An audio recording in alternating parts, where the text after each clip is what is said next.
गांव के एक शांत कोने में एक पुराना सा मकान था जिसमें रघुनाथ नाम का एक बूढ़ा आदमी रहता था। उसकी उम्र करीब 72 साल थी। बाल पूरी तरह सफेद हो चुके थे और चलने के लिए उसे हमेशा एक लाठी का सहारा लेना पड़ता था।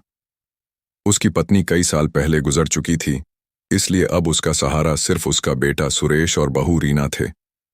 रघुनाथ ने अपनी पूरी जिंदगी मेहनत करके अपने बेटे को पढ़ाया लिखाया था। खेतों में दिन रात काम किया, धूप और बारिश की परवाह नहीं की।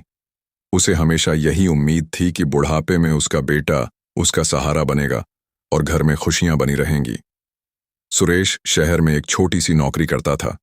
उसकी कमाई ज्यादा नहीं थी, लेकिन वह ईमानदारी से काम करता था। रीना घर के काम संभालती थी और अपने ससुर का भी ध्यान रखती थी। परिवार साधारण था, लेकिन एक दूसरे के साथ रहने से संतोष था। रीना की मां यानी रघुनाथ की सास लक्ष्मी देवी पास के गांव में अकेली रहती थीं। उनके पति का देहांत हो चुका था और अब उनका कोई सहारा नहीं था। उम्र बढ़ने के साथ उनकी तबीयत भी कमजोर रहने लगी थी। एक दिन सुबह सुबह सुरेश के फोन पर खबर आई कि लक्ष्मी देवी की तबीयत अचानक खराब हो गई है। यह सुनते ही घर में चिंता का माहौल बन गया। रीना की आंखों में आंसू आ गए। वह अपनी मां को लेकर बहुत परेशान हो गई। सुरेश ने तुरंत फैसला किया कि वह अपनी सास को अपने घर ले आएगा ताकि उनका अच्छे से इलाज और देखभाल हो सके। लेकिन उसके मन में एक डर भी था। घर की हालत पहले ही कमजोर थी, खर्चे बढ़ जाएंगे और जिम्मेदारियां भी। रघुनाथ यह सब चुपचाप सुन रहा था। उसने धीरे से अपनी लाठी संभाली और सुरेश के पास आकर बोला, बेटा, चिंता मत कर। लक्ष्मी देवी को यहां ले आओ। घर छोटा जरूर है, लेकिन दिल बड़ा होना चाहिए। सुरेश ने अपने पिता की तरफ देखा और उसके चेहरे पर सम्मान झलकने लगा। उसे लगा कि उसका पिता सच में बहुत बड़ा दिल वाला इंसान है। 2 दिन बाद लक्ष्मी देवी को घर लाया गया। वह बहुत कमजोर हो चुकी थीं।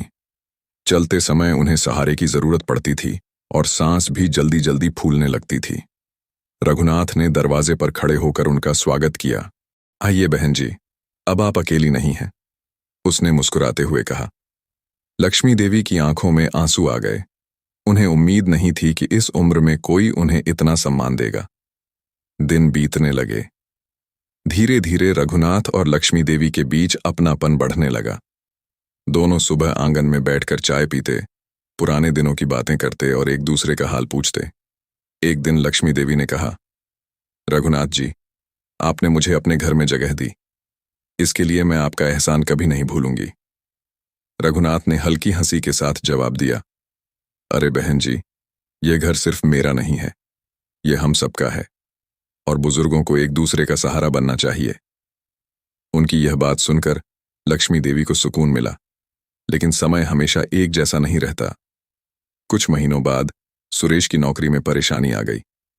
कंपनी में कर्मचारियों की छंटनी शुरू हो गई थी और सुरेश का नाम भी उस सूची में आ गया।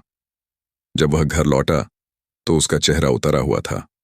उसने चुपचाप अपना बैग रखा और चारपाई पर बैठ गया। रीना ने पूछा, क्या हुआ, आज इतने उदास क्यों हो? सुरेश ने धीमी आवाज में कहा, मेरी नौकरी चली गई। यह सुनते ही घर में सन्नाटा छा गया। रीना की आंखों में आंसू आ गए और लक्ष्मी देवी भी घबरा गईं। रघुनाथ ने कुछ देर तक सबको देखा, फिर शांत स्वर में बोला, घबराओ मत। मुश्किल समय हर किसी की जिंदगी में आता है, लेकिन हिम्मत नहीं हारनी चाहिए। उस रात रघुनाथ बहुत देर तक जागता रहा। वह सोच रहा था कि अपने परिवार की मदद कैसे करे। अगले दिन सुबह उसने एक बड़ा फैसला लिया। उसने अपने पुराने संदूक से जमीन के कागज निकाले। वह अपनी छोटी सी जमीन बेचने का सोच रहा था ताकि परिवार की आर्थिक परेशानी दूर हो सके। जब सुरेश को यह बात पता चली तो वह हैरान रह गया। पिताजी, आप ऐसा क्यों कर रहे हैं? यह जमीन आपकी आखिरी पूंजी है, उसने कहा। रघुनाथ ने मुस्कुराते हुए जवाब दिया, बेटा, जमीन से ज्यादा जरूरी परिवार है। अगर परिवार सुरक्षित रहेगा तो सब कुछ फिर से मिल सकता है। सुरेश की आंखों से आंसू निकल आए। उसे अपने पिता पर गर्व महसूस हुआ। यह सब देखकर लक्ष्मी देवी भी भावुक हो गईं।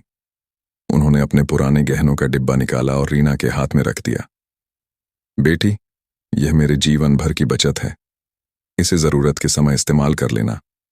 उन्होंने कहा। रीना ने रोते हुए अपनी मां को गले लगा लिया। समय धीरे धीरे आगे बढ़ता गया। सुरेश ने नई नौकरी ढूंढने के लिए दिन रात मेहनत शुरू कर दी। वह हर जगह आवेदन करता, इंटरव्यू देता और उम्मीद बनाए रखता। कुछ हफ्तों बाद उसे एक नई कंपनी में नौकरी मिल गई। वेतन पहले से थोड़ा ज्यादा था।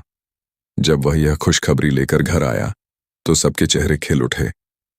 रीना ने मिठाई बनाई और लक्ष्मी देवी ने भगवान का धन्यवाद किया। रघुनाथ ने मुस्कुराते हुए कहा, देखा, मेहनत और विश्वास कभी बेकार नहीं जाते। घर में फिर से खुशियां लौट आईं। अब सब लोग पहले से ज्यादा एक दूसरे की कद्र करने लगे थे। एक शाम रघुनाथ आंगन में बैठा था। सूरज धीरे धीरे ढल रहा था और ठंडी हवा चल रही थी। उसने अपने बेटे और बहू को पास बुलाया। वह बोला, बेटा, जिंदगी में पैसा जरूरी है, लेकिन सबसे जरूरी है परिवार का साथ। अगर परिवार एकजुट रहे तो हर मुश्किल आसान हो जाती है। सुरेश और रीना ने सिर झुकाकर उसकी बात को स्वीकार किया। उस दिन घर में एक अलग ही शांति थी। बूढ़ा बाप और सास दोनों एक दूसरे के सहारे जीवन की शाम को सुकून से जी रहे थे और परिवार एक नई उम्मीद के साथ आगे बढ़ रहा था। दोस्तों, अगर वीडियो अच्छा लगे तो वीडियो को लाइक और चैनल को सब्सक्राइब जरूर करें।